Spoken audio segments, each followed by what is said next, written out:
Ideš do obchodu po šampón. Zrazu máš v košíku ten, čo ti sľubuje objem, lesk a vôňu prvého bosku. A ani nevieš, ako sa tam dostal. Neboj, to nie si len ty. To je reklama, čo ťa zmanipulovala.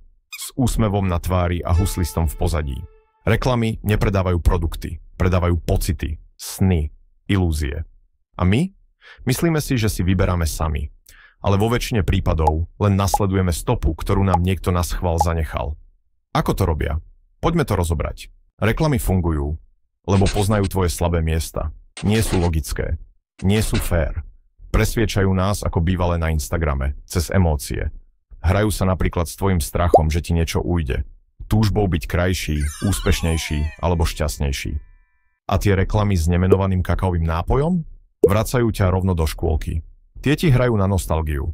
A najdôležitejšie na tom je, že sa opakujú. 100-krát si ich nevšimneš. 101-krát si povieš, že asi ten mob na psie chlpy fakt potrebujem. Reklamy nie sú len o tom, čo ti hovoria, ale ako to vyzerá, znie a bliká. Červená, výpredaj, alebo pozor. Modrá značí pokoj a dôveru. Žltá bude niečo lacné, veselé, alebo banán.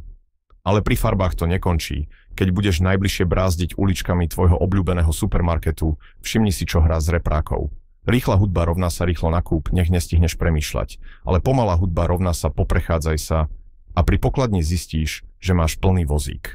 Dnes už reklamy nečakajú, že ich uvidíš. Oni ťa sledujú, ako tvoja suseda z balkónu. Googlil si tenisky za 3 minúty. Dobrý deň, tieto ultra mega hyper tenisky sú presne pre teba. To nie je náhoda, to je algoritmus. Sleduje tvoje kliky, polohu, záujmy, dokonca aj to, kedy si zvyknutý scrollovať. Niekedy máš pocit, že ťa poznajú lepšie ako tvoja mama. Reklamy dnes nenájdeš len medzi videami. Sú v nich. A často ani nevyzerajú ako reklamy. Influencery, storička, haul videá. Toto nie je platená spolupráca, len vám chcem ukázať super vec, ktorú úplnou náhodou milujem od včera. No jasné, ale tvoj mozog to nefiltruje ako reklamu. Vidíš známeho človeka, dôveruješ mu. A keď ti niečo odporučí, je to osobné. Nie ako banner, čo blika na pol obrazovky. A tým je to nebezpečnejšie, lebo si ani neuvedomíš, že si práve bol predaný. Z reklamy sa stala hra.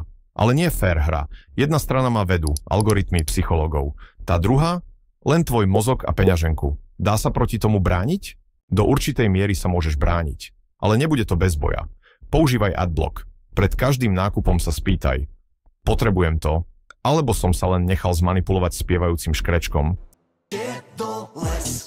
Sleduj, čo v tebe reklama vyvoláva.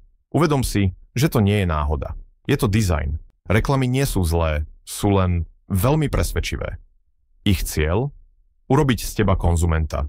Nie tvorcu, nie slobodného rozhodovača, ale človeka, čo vidí reklamu na masážne papuče a zrazu si myslí, že bez nich už nebude šťastný. Ale ak vieš, ako reklamy fungujú, už nie si obeť. Si hráč. A keď vieš hrať, niekedy vyhráš aj bez toho, aby si čokoľvek kúpil. Napíš mi tvoj názor do komentáru. A ak sa ti tento koncept páči, prihlás sa na odber kanála.